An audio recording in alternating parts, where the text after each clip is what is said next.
Good morning, USA. I got a feeling that it's gonna be a wonderful day. The sun in the sky has a smile on his face, and he's shining a salute to the American race. Oh boy, it's swell to say, good morning, USA.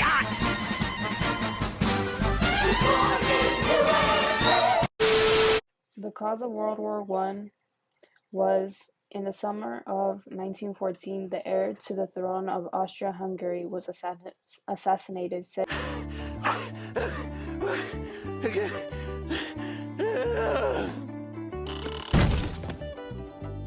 Flats, are you okay? Do not cheer me, my fellow adult classmates. Flats was the real victim here. A victim of a society that's riding down a violent road to nowhere. A road I call Setting off a sequence of events that eventually drew most of Europe into a full-scale war. complete breakdown of social order! A war of all against all! Dark times are ahead! Dark times indeed! Seriously? Aren't you overreacting a bit? Welcome to the apocalypse, Mr. Squidward. I hope you like lit. The Central Powers fought the Allies as the conflict spread from Europe to the Middle East and then to other parts of the world. In World War I, the United States remained neutral at the beginning of the war. Individual Americans supported one side or the other, although the majority were sympathetic to the Allies. Many contributed to relief efforts, others volunteered as ambulance drivers or nurses, or even as pilots and soldiers. However, most agreed with President Woodrow Wilson's commitment to keeping the U.S. out of fighting. Overseas, the war continued through 1915 and 1916 on the Western Front. Some Americans felt that their country had a duty to step in and stop the slaughter, but most believed that the pointless carnage proved that the U.S. had been right to stay out of the war. However, in early 1917, a series of events changed American attitudes. Earlier in the war, Germany had prohibited its submarines from sinking civilian and neutral ships, due largely to U.S. protests. In February 1917, it resumed unrestricted submarine warfare against all ships in the war zone. Shortly after, an intercepted German telegram revealed a plan offering Mexico territory it had lost to the U.S. during the Mexican-American War, in exchange for its support. These events finally brought the U.S. into the war on the side of the Allies on April 6, 1917. In the months that followed, over 4 million Americans of all backgrounds entered military service and prepared to go overseas. The U.S. government took an active role in mobilizing American industry and society in support of the war effort. In the spring of 1918, the Germans launched a major series of attacks, finally breaking the stalemate and advancing all along the Western Front. U.S. forces were thrown into action and helped turn back the German assault. Over the summer and into the fall of 1918, the Americans played an emerging role as the Allies finally pushed back the Germans on the Western Front. The Allies also advanced on other battlefronts. One by one, the Central Powers surrounded until Germany stood alone. Finally, on the morning of November 11, 1918, Germany signed an armistice that brought the fighting to an end. World War I marked the end of European order and the beginning of an era that would be dominated by other forces, including the eventual rise of the United States as a global power. The mobilization of the U.S. economy and society and service and sacrifice that millions of Americans helped bring to an end to the war and laid the foundation for an emergence of the U.S. as a world supporter later in the 20th century. So I'll be talking about the Roaring Twenties, also known as the 1920s, and this is known as the Jazz Age. So during the 1920s, people loved to drink alcohol and admired listening to jazz music and wear nice clothing. Peter, it's 11 a.m. If the clock ain't digital, you don't know that. Actually, I could use a drink. There you go. You look stupider already. Let's go. Where are we going? Who cares? Now come on, we're gonna party like it's the roaring 20s. No TV, movies suck.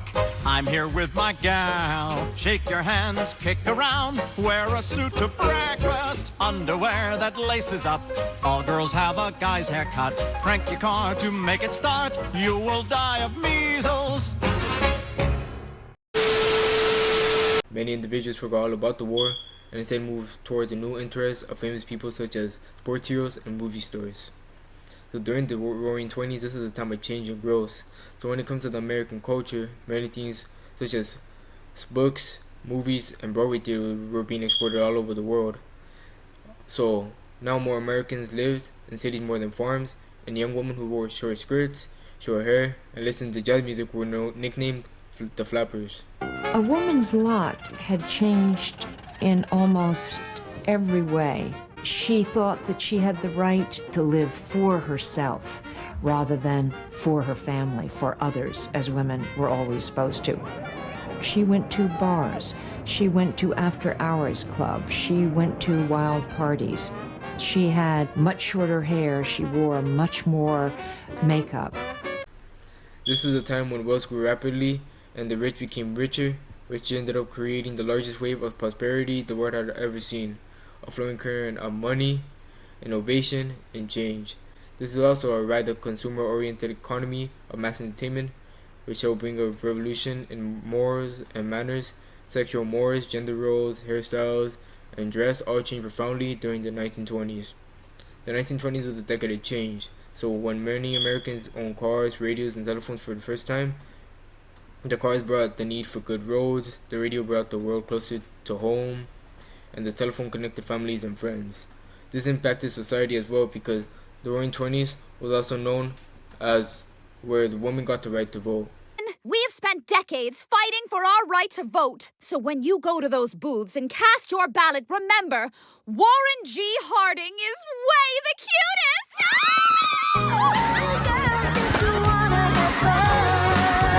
So during the 1920s, the majority of the U.S. population lived in urban centers. This would offer new economic opportunities for women, international migrants, and internal migrants. This would be one of the many reasons that people would move because of the economic opportunities and the advancement in technology. There are also clashes over the goals and the values of different regions, which would be the urban versus rural. New technology and manufacturing techniques help focus the U.S. economy on the production of consumer goods, contributing to improved standards of living, greater person mobility, and better communication systems. People would buy things not just because they needed it, but because they wanted them. With these advancements, they would end up improving the mass media, which would help spread national culture, awareness of regional cultures in cinemas, radios, and more. Migration ended up giving rise to new forms of art and literature that express ethnic and regional identities, such as the Harlem Renaissance. There were also culture and political controversies that emerged as Americans debated the gender roles, modernism, science, religion, and issues related to race and immigration. And finally, immigration from Europe reached its peak in the years before World War I. During and after World War I, nativist campaigns against some ethnic groups led to the passage of quotas that restricted immigration, particularly from Southern and Eastern Europe, and also increased barriers to Asian immigrants. In the years that followed World War I, the United States pursued an unilateral foreign policy to use international investment, peace treaties, and select military intervention to promote a vision of international order while maintaining U.S. isolationism. The Great Depression gave rise to political instability to many parts of the world, including Germany, which was still recovering from World War I. They gave rise to dictatorships such as Adolf Hitler. The stock market crash of 1929 was a collapse of stock prices that began on October 24, 1929. By October 29, the Dow Jones Industrial Average had dropped by 30%, making it one of the worst declines in U.S. history. It destroyed confidence in Wall Street markets and led to the Great Depression. The Great Depression was an economic worldwide downturn that began in 1929 and lasted up until 1939. It was the longest and most severe depression ever experienced by the industrialized Western world. The major causes for the Great Depression were the stock market crash of 1929, the slowing consumer demand, and the mounting consumer debt, and also the reckless and rapid expansion of the stock market. Businesses failed and unemployment rose dramatically. Although unemployment rose, one group of employment rose, which was women. The reason behind this was the jobs available to women were called women works were less affected by the stock market crash. Many small banks had lent out large portions of their assets for stock market speculation and were virtually put all out of business overnight when the market crashed. In all total, 9,000 banks crashed, taking with them $7 billion of deposited assets. The stock market crash of 1929 can be explained in simple terms, as many more people were buying stocks such as farmers, factory workers, shoe workers, restaurant owners. The prices went absurdly high to heights that were never reached. This was a result because of the roaring 20s. Many people were believed that stocks, they would get rich off it. During the Great Depression, soup kitchens opened across America to feed the hungry. People waited in bread lines that stretched for miles and blocks. Some 80 years later, Americans are lining up for miles for free food. Food banks were overwhelmed by the demand. The New Deal was President Franklin D. Roosevelt's plan to get America to make a full economic recovery. FDR was the 32nd U.S. president. He was in office from 1933 to 1945, being the only U.S. president to serve 4 terms. He was president through the Great Depression and World War II. His plan consisted of work programs, financial reforms, and regulations, all taking place between 1933 and 1939. The main goals of the New Deal were to address unemployment, recover the economy, and reform capitalism. He did this through new federal agencies which attempted to control agricultural production, stabilize wages and prices, and create work programs for the unemployed, so people could finally make enough money for food and shelter through public work projects. The New Deal restored faith in the economic system and gave hope to all Americans who were affected by the Great Depression, which ended in 1939. Another historical event that happened in 1939 was the creation of Batman. But instead of fighting the Joker, he was fighting Hitler. This is an example of propaganda in media. Propaganda was used to build support for the war effort. American children were shown propaganda through comic books and cartoons, while adults were shown propaganda through posters and short films. Irving, how did the U.S. get involved in World War II? Alright, so initially, the U.S., we didn't want to get involved into another world war. We thought the first one was enough. We thought, it was a European war, it's not a problem, we had no business doing that. However, we still gave them supplies and traded with them and all that, but officially we didn't get involved into World War II until the bombing of Pearl Harbor on December 7th, 1948. Following that, immediately, Congress called a meeting which pretty much declared war on Japan with only one dissenting vote, and on December 11th, Germany and Italy declared war against the U.S. and the nation was now fully involved into the World War. What was the Manhattan Project? The Manhattan Project was a research and development project that produced the first atomic bombs during World War II. It was led by the United States with the support of the United Kingdom and Canada, and the Manhattan Project led to the first atomic bomb and practically ended the war in the Pacific Theater.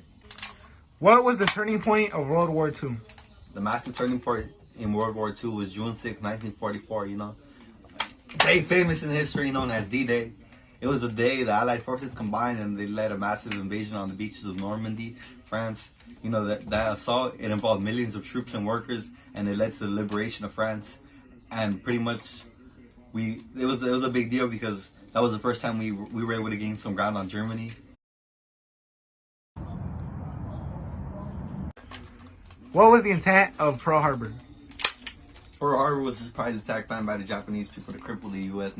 Navy fleet, and it succeeded. It pretty much crippled the Pacific Fleet and its major base, I think around 20 warships, and killed more than 2,400 American soldiers and wounded 1,200 more. Defenses aren't quite ready, but I'm sure Japan won't attack you yet. God damn it! Japan just can't stop! You've trained me well, sir. My body is ready. I'm hungry for resources! So, tactical retreat? Yes, retreat with a vengeance!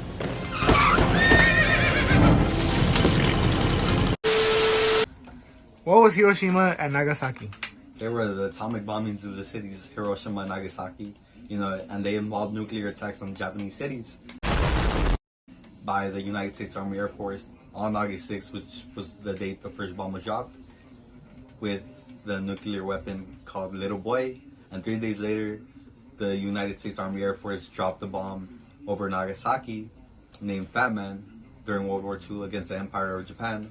And part of the opposing Axis powers alliance, the prevailing view is that the bombings ended the war months sooner than it would have otherwise. You know, in term, save many lives, and yeah,